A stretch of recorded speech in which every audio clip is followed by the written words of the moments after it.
नमस्कार, आप देख रहे हैं न्यूज इंडिया। आपके साथ मैं हूं निदा अहमद। बुलेटिन की शुरुआत करेंगे बड़ी खबर के साथ। आपको बता दें कि एक चौंकाने वाला आंकड़ा एनसीआरबी का सामने आया है। जी हां, अहम खबर, एनसीआरबी के चौंकाने वाले आंकड़े सामने आए हैं। दरअसल गुजरात से 5 साल में 40,000 लड़कियां गायब हुई हैं। बड़ी खबर, अहम खबर। उद्धव गुट का सामना के जरिए बीजेपी पर यह हमला। केरला स्टोरी के बाद दरअसल ये जो थी बात, लापता हुई लड़कियों का मुद्दा जो है वो लगातार गर्माता जा रहा है। और इसी बीच सामना के जरिए उद्धव गुट ने बीजेपी पर जोरदार हमला बोला है और गुजरात से गायब हुई 40,000 लड़कियों का मुद्दा उठाया है।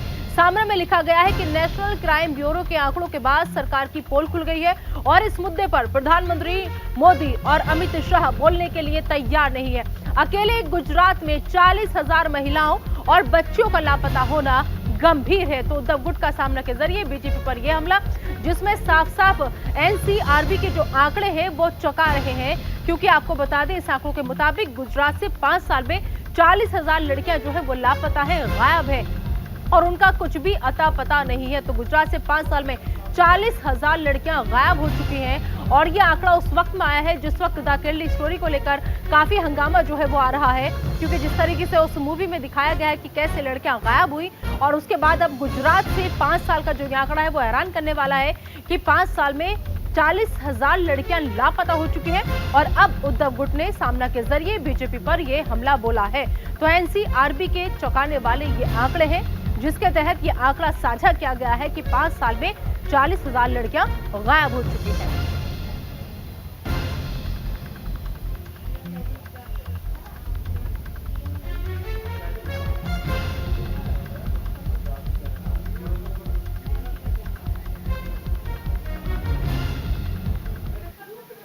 उधर महाराष्ट्र से सैकड़ों लड़कियों के गायब होने का मामला सामने आया है। जनवरी महीने में 1,600 और फरवरी में 1,810 और मार्च महीने में 2,200 महिलाएं महाराष्ट्र से भी लापता हुई हैं। वहीं 2020 से अब तक लापता हुए व्यक्तियों के मामले में महाराष्ट्र पहले स्थान पर है और वहीं पूरे मामले का संज्ञान अब महिला आयोग ने लिया है। एक तरफ लोगों को जागरूक करने के लिए जागरूकता अभियान चलाया जा रहा है और वहीं आयोग ने सरकार ने भी इस मसले पर गंभीरता से ध्यान देने को कहा है। तो राज्य महिला आयोग ने मामले का संज्ञान ले लिया है। सैकड़ों लड़कियों के गायब होने का ये अहम मामला सामने आया है। तो पहले गुजरात, उसके बाद फिर महाराष्ट्र से भी ये आंकड़ा निकल करके सामने आया है। राज्य महिला आयोग ने इस पूरी खबर पर संज्ञान लिया है और साथ ही साथ राज्य सरकार को भी संज्ञान लेने के लिए कहा गया है कि राज्य सरकार भी गंभीरता से इस तरफ ध्यान दे।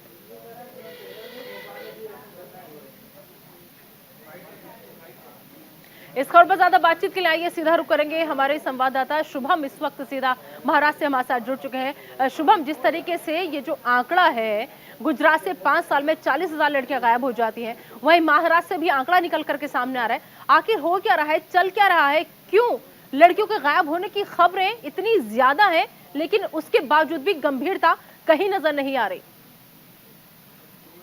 देखिए, बिल्कुल निदा जी, हमें और आपको इस मामले की तहकीकात से जाना पड़ा। देखिए, केरला स्टोरी इस वक्त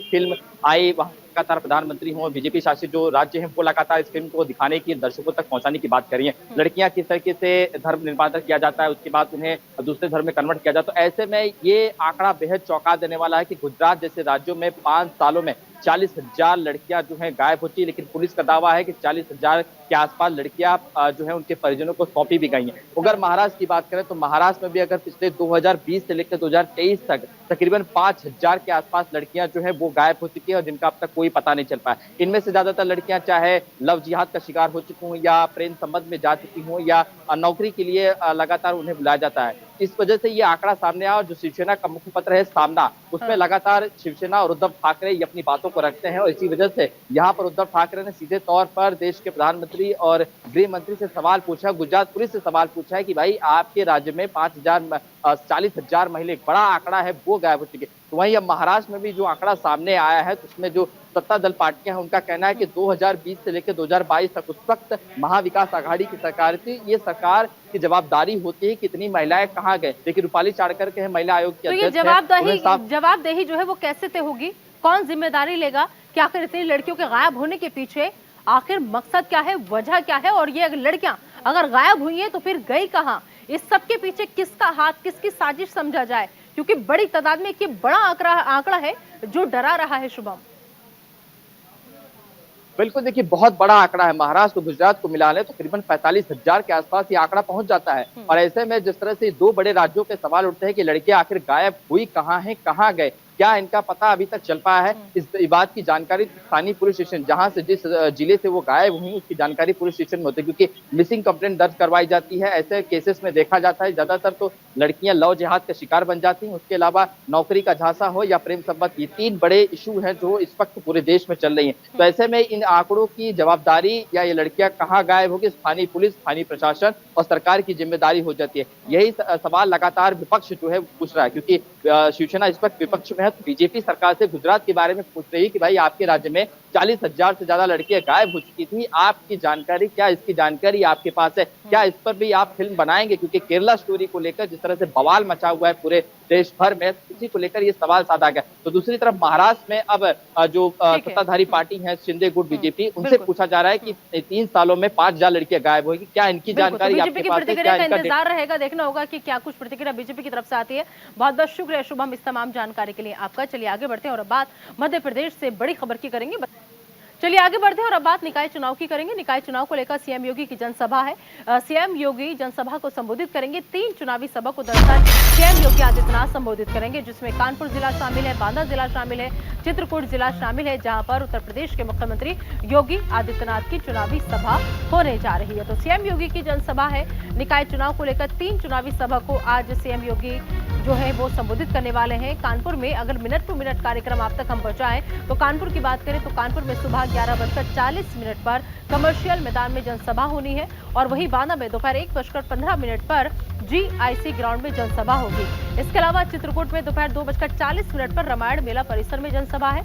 तो 11 मई को निकाय चुनाव के लिए दूसरे चरण की वोटिंग हो रही है उत्तर प्रदेश में और 13 मई को निकाय चुनाव के नतीजे आएंगे और लगातार ताबड़तोड़ सिलसिला जो है वो जारी है सीएम योगी आदित्यनाथ की जनसभाओं का। तो यूपी में आज भी 3 जनसभाओं को संबोधित करने का कार्यक्रम है योगी आदित्यनाथ का। 3 जनसभा को संबोधित करेंगे सीएम योगी आदित्यनाथ, जिनमें कानपुर, बांदा, चित्रकूट में चुनावी सभा है।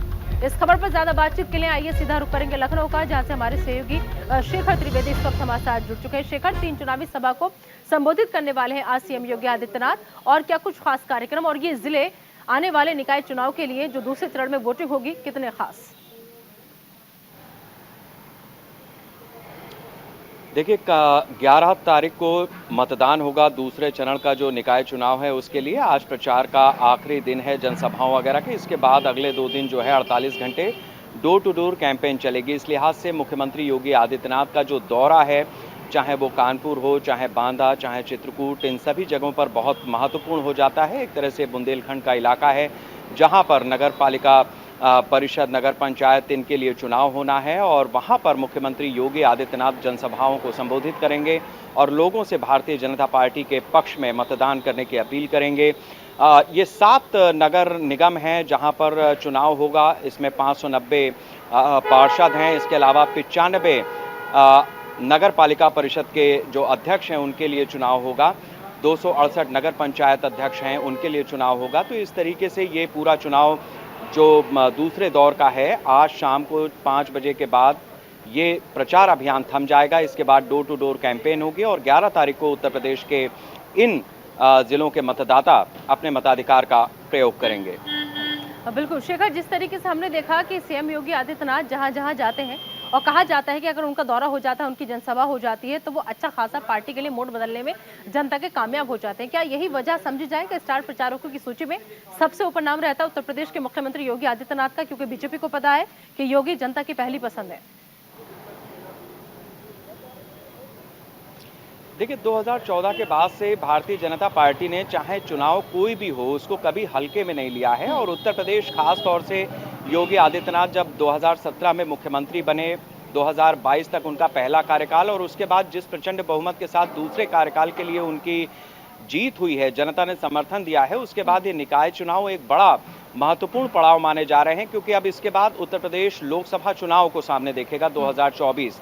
इस लिहाज से जो मुख्यमंत्री के दोनों सरकार की उपलब्धियां यानी पहला कार्यकाल और ये जो दूसरा कार्यकाल चल रहा है, सरकार की तमाम उपलब्धियां हैं। कई ऐसे इलाके हैं जहां पर सरकार ने विकास के लिए बहुत सारा काम किया है। बहुत सारा ऐसा बड़ा तबका है समाज का जिसके लिए उत्तर प्रदेश सरकार ने काम किया है, कानून बिल्कुल, व्यवस्था, ठीक है। फ्री राशन वगैरह वगैरह, इन तमाम चीजों को अपने प्रचार अभियान का हिस्सा ठीक है, बनाते हुए शेखर। मुख्यमंत्री हाँ। योगी आदित्यनाथ लगातार आगे बढ़ रहे हैं। बिल्कुल ठीक है। कानपुर का रुख कर लेते हैं। कानपुर से हमारे सहयोगी राहुल भदौरिया इस वक्त जुड़ चुके हैं, क्योंकि कानपुर में भी सीएम योगी आदित्यनाथ की अहम जनसभा होने जा रही है। फिलहाल राहुल, कानपुर का कैसा माहौल है? कानपुर वासी कितने उत्साहित सीएम योगी की जनसभा को लेकर? बिल्कुल निदा, जिस तरीके से आज उत्तर प्रदेश में निकाय चुनाव के प्रचार का आखिरी दिन है, तो कहीं न कहीं सभी राजनीतिक पार्टियां हैं वो सरगर्मी दिखा रही हैं। आज उत्तर प्रदेश के मुख्यमंत्री का जो है कानपुर में जनसभा है, और साथ ही साथ सूबे के जो पूर्व मुख्यमंत्री रहे अखिलेश यादव, सपा के राष्ट्रीय अध्यक्ष, उनका रोड शो भी है। तो कहीं न कहीं दोनों के कार्यकर्ता जो है गर्मी और जोशी के साथ सड़कों पर नजर आएंगे, मैदानों में नजर आएंगे, और दोनों ही पार्टी के जो नेता हैं वो अपने अपने कार्यकर्ताओं को गुरमंत्र देने वाले हैं और जीत का मंत्र देने वाले हैं। कार्यकर्ताओं के साथ बैठक करने वाले हैं और उनको बताने वाले हैं कि किन मुद्दों को लेकर उनको जनता के पास जाना है, किन मुद्दों से उनसे बातचीत करनी है, और किसी भी हाल में जो है चुनाव जीतना है। हालांकि इस बार का जो चुनाव है कानपुर का, वो काफी दिलचस्प चुनाव है। जिस तरीके से कानपुर में ब्राह्मण कार्ड खेला गया है, चूंकि कानपुर में ब्राह्मण वोटों की संख्या अधिक है निकाय चुनाव को लेकर, तो इस बार जो कानपुर से अमिताभ वाजपेयी विधायक है आर नगर से, उनकी पत्नी वंदना वाजपेयी को सपा ने टिकट दिया, और जो यहाँ से पूर्व मेयर रही प्रमिला पांडे, उनको भाजपा ने टिकट दिया, और कांग्रेस ने भी आसनी अवस्थी को जो है टिकट दिया, और तीनों की कांटे की टक्कर देखने को मिल रही है। अखिलेश यादव वंदना वाजपेयी के समर्थन में आज रोड शो करने जा रहे हैं, और साथ ही साथ योगी आदित्यनाथ जो है चलिए आप नजर बनाए रखिए योगी आदित्यनाथ के इस दौरे को लेकर, जनसभा को लेकर आपसे अपडेट लेते रहेंगे। फिलहाल राहुल और शेखर, आप दोनों का तमाम जानकारी के लिए बहुत बहुत शुक्रिया। चलिए उत्तर प्रदेश के बाद अगली खबर है राजस्थान से। राजस्थान में एक बार फिर से सियासत जो है वो गर्मा गई है, क्योंकि सचिन पायलट आज प्रेस कॉन्फ्रेंस करेंगे। जी हाँ, बड़ी खबर, अहम खबर, राजस्थान में एक बार फिर सियासत गरमाई है और आज सचिन पायलट जो है वो प्रेस कॉन्फ्रेंस करेंगे। बता दें आपको कि प्रेस कॉन्फ्रेंस के दौरान वो कोई बड़ा ऐलान कर सकते हैं, ऐसी भी खबर सामने आ रही है। गहलोत के आरोपों पर वो जवाब दे सकते हैं पायलट। तो मानेसर घटनाक्रम मामले में पैसों के लेन देन का आरोप है और गहलोत ने सचिन पायलट पर गंभीर आरोप लगाए थे। तो आज राजस्थान के दौरे पर राहुल गांधी भी है। तो आप जरा समझिए कि एक तरफ राहुल गांधी का दौरा राजस्थान का, दूसरी तरफ सचिन पायलट की प्रेस कॉन्फ्रेंस, और तीसरी तरफ लगातार गहलोत का वो बयान जिसमें वो वसुंधरा राजे को बचाते हुए साफ साफ नजर आए थे। तो आज का दिन बेहद खास राजस्थान की सियासत के लिहाज से, क्योंकि राजस्थान में सियासी उबाल पिछले 2-3 दिन से देखा जा रहा है, लेकिन आज उस वक्त ज्यादा सियासी तूफान जो है वो बढ़ गया है, जब एक तरफ राहुल गांधी का दौरा, दूसरी तरफ सचिन पायलट की प्रेस कॉन्फ्रेंस। आइए सीधा जयपुर का रुख कर लेते हैं। लोकेश नागर इस वक्त हमारे सहयोगी हमारे साथ जुड़ चुके हैं। लोकेश, सचिन पायलट की प्रेस कॉन्फ्रेंस ऐसे समय में होने जा रही है जब राहुल गांधी खुद राजस्थान के दौरे पर हैं, कैसे देखा जाए इस सबको? देखिए निदा, जैसा आपने कहा कि आज का दिन राजस्थान की सियासत के लिए बेहद महत्वपूर्ण है। निश्चित रूप से सचिन पायलट ने आज सुबह मीडिया कर्मियों को सूचना दी कि वो अपने सरकारी आवास पर प्रेस कॉन्फ्रेंस करेंगे। सभी की नजर सचिन पायलट पर थी, क्योंकि 2 दिन पहले राजाखेड़ा में सीधा आरोप मुख्यमंत्री अशोक गहलोत ने सचिन पायलट और उनके साथ 2 साल पहले मानेसर गए विधायकों पर लगाया कि 10 से 15-20 करोड़ रुपया बीजेपी से लिया गया, और बीजेपी अब धमका रही है। चुनाव से पहले इस तरह का बयान कहीं न कहीं कांग्रेस की एकता को तोड़ने वाला था। क्योंकि आज राहुल गांधी आ रहे हैं और कर्नाटक चुनाव के बाद पूरी तैयारी राजस्थान विधानसभा चुनाव को लेकर कांग्रेस की प्लानिंग थी कि राजस्थान में एक बार सत्ता रिपीट की जाए। इसी को लेकर रणनीतियां बन रही थी, लेकिन हम पायलट और गहलोत के बीच एक बार फिर सियासी जो तनाव है वो देखने को मिल रहा है। आज सचिन पायलट प्रेस कॉन्फ्रेंस करेंगे, उनके तमाम समर्थक विधायक और मंत्री भी प्रेस कॉन्फ्रेंस में मौजूद रहेंगे और उन आरोपों का जवाब देंगे जिन आरोपों पर मुख्यमंत्री अशोक गहलोत ने सचिन पायलट पर निशाने साधे थे। कहीं न कहीं ये देखने वाली बात होगी, क्योंकि सचिन पायलट बड़े जनाधार वाले नेता है। पूर्वी राजस्थान समेत उन्होंने पश्चिमी राजस्थान में भी हेमाराम के जिले बाड़मेर में एक बड़ी सभा कर लोकेश, इससे समझा जा सकता है, देखिए राजस्थान में कद की लड़ाई है कि किसका कद बड़ा है, किसका कद ऊंचा है, या फिर किसके साथ कितने राजस्थान वासी हैं। ये लड़ाई सीधा सीधा अपने अपने वर्चस्व की है। तो समझा जाए जिस तरीके से सचिन पायलट आज राहुल गांधी की मौजूदगी होने के बावजूद प्रेस कॉन्फ्रेंस करेंगे, वो ये दिखाना चाहते हैं कि चाहे कोई भी आ जाए, मेरा जो काम है वो मैं करूंगा और मैंने जो कहा है उस पर मैं अटल रहूंगा।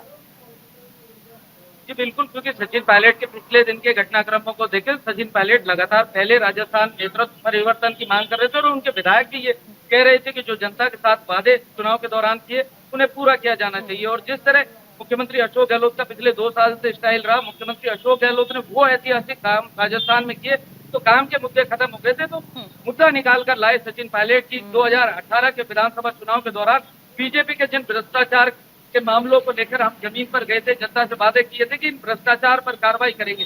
तो मुख्यमंत्री वसुंधरा राजे जो पूर्व मुख्यमंत्री हैं, उनके कार्यकाल के दौरान जो भ्रष्टाचार मामले थे उन पर कार्रवाई की मांग को लेकर उन्होंने राजधानी जयपुर में धरना दिया था। उसी के बाद से मुख्यमंत्री लगातार सचिन पायलट पर नजर बनाए हुए थे और जिस तरह सचिन पायलट ने बाड़मेर में जाकर मुख्यमंत्री पर निशाना साधा कि जो बच्चे हैं, पेपर लीक के मामले हैं, भ्रष्टाचार की कार्रवाई है, उन पर हमारी सरकार कार्रवाई क्यों नहीं करती। अगले ही दिन धौलपुर से मुख्यमंत्री अशोक गहलोत का बयान आता और मुख्यमंत्री अशोक गहलोत सीधे सचिन पायलट पर भ्रष्टाचार के आरोप लगाते हैं, कहते हैं ठीक है। लोकेश यहाँ पर मैं आपको रोकना चाहूंगी क्योंकि देखिए सारे तमाम दर्शक हमारी ये खबर देख रहे हैं, तो ऐसे में अशोक गहलोत का वो बयान तमाम दर्शकों को सुनना बेहद जरूरी हो जाता है, जिसमें अशोक गहलोत ने क्या क्या आरोप लगाए थे वो सबसे पहले आप सुन लीजिए। हमारी सरकार को गिराने के लिए पूरा षड्यंत्र किया गया, करोड़ों रुपए खर्च किए गए, करोड़ों रुपए खर्च किए गए। ये तीन साथी थे, चेतन डूडी, दानिश अबरार और रोहित बोरा। और जब 102 विधायक इकट्ठे हुए, इसमें आपके 2 विधायक और थे, गिरधार मलिंगा और खिलाड़ी बैरवा। 102 लोग थे। मुझे कहना पड़ा कि मैं आप सबका अभिभावक रहूंगा, चिंता मत करो, हम सब मिलके वापस सरकार लाएंगे, आपको जिताएंगे। अब हर एमएलए पर है जो मेरे कलम से हाथ लिखा था काम बजट के माध्यम से, जो मुझसे मांगा, मैंने कहा तुम मांगते मांगते थक जाओगे, और मैंने क्या कहा, देते देते नहीं थकूंगा। मैंने वादा निभाया है, निभाया है। अपने पूरा किस्सा जो है वो बताया। लोकेश हमारे सहयोगी लगातार हमारे साथ बने हुए हैं। लोकेश, जब प्रेस कॉन्फ्रेंस होगी तो क्या लग रहा है कि आखिर कौन निशाने पर रह सकता है सचिन पायलट के? क्या वो जो आरोप लगाए गए उनका जवाब देते नजर आएंगे, या फिर वो अशोक गहलोत पर जिस तरीके से हमलावर है पिछले कई दिनों से बिना नाम लिए उस पर वो नजर आएंगे, या फिर कुछ और ही बड़ा ऐलान आज वो कर सकते हैं? लोकेश देखिए निशा, जिस तरह पायलट के सूत्रों से के हवाले से खबरें मिल रही है, सचिन पायलट मुख्यमंत्री के बयान का जवाब तो देंगे ही निश्चित रूप से, लेकिन साथ ही पिछले दिनों से सचिन पायलट के जो समर्थक हैं वो सचिन पायलट की भूमिका को लेकर भी संशय में है कि सचिन पायलट कांग्रेस में रहकर आगे की राजनीति करेंगे या फिर सचिन पायलट कोई और कदम उठाकर तीसरी पार्टी राजस्थान में बनाने वाले हैं। इसको लेकर भी आज सचिन पायलट कुछ खुलासे कर सकते हैं और अगली राजनीति के संकेत दे सकते हैं, क्योंकि सचिन पायलट खेमे के विधायकों से जब हमने बात की तो उन्होंने बताया कि पार्टी आला कमान से लगभग उनकी उम्मीदें खत्म हो चुकी हैं, क्योंकि जिस तरह पिछले दिन मुख्यमंत्री अशोक गहलोत। बिल्कुल ठीक है लोकेश, आप नजर बनाए रखिएगा राजस्थान की सियासत पर, आपसे अपडेट करते रहेंगे। जब प्रेस कॉन्फ्रेंस होगी, राहुल गांधी वहां होंगे, तो क्या कुछ देखने का नजारा जो है वो आएगा राजस्थान से सामने, वो सारी अपडेट आपसे लेंगे। फिलहाल इस तमाम जानकारी के लिए आपका बहुत बहुत शुक्रिया।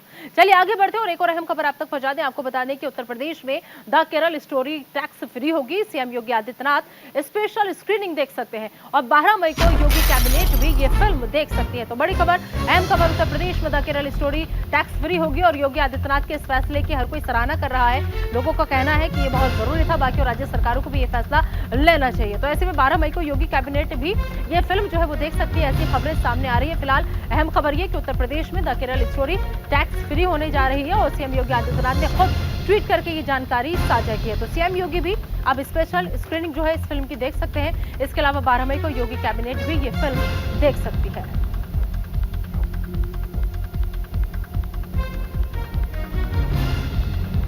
तो वो फिल्म जिसे लेकर काफी सियासत हो रही है द केरल स्टोरी को, और अभी पश्चिम बंगाल से अहम खबर आई थी कि ममता सरकार ने इस पर पाबंदी लगा दी है, लेकिन ऐसे में उत्तर प्रदेश राज्य से यह अहम खबर कि यूपी में the Kerala story tax free होगी।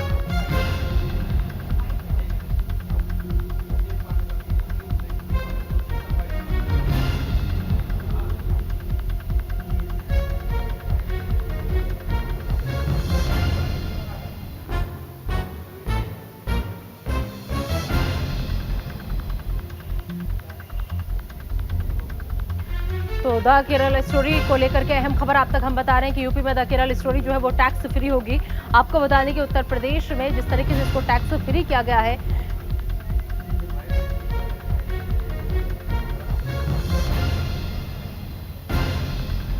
तो बड़ी खबर है। हम खबर लखनऊ में डिप्टी सीएम ब्रजेश पाठक का बयान सामने आया है और ब्रजेश पाठक ने बयान देते हुए कहा कि उत्तर प्रदेश में film the Kerala story tax free होगी और साथ ही साथ उन्होंने कहा कि फिल्म को टैक्स फ्री करना एक अच्छा फैसला है।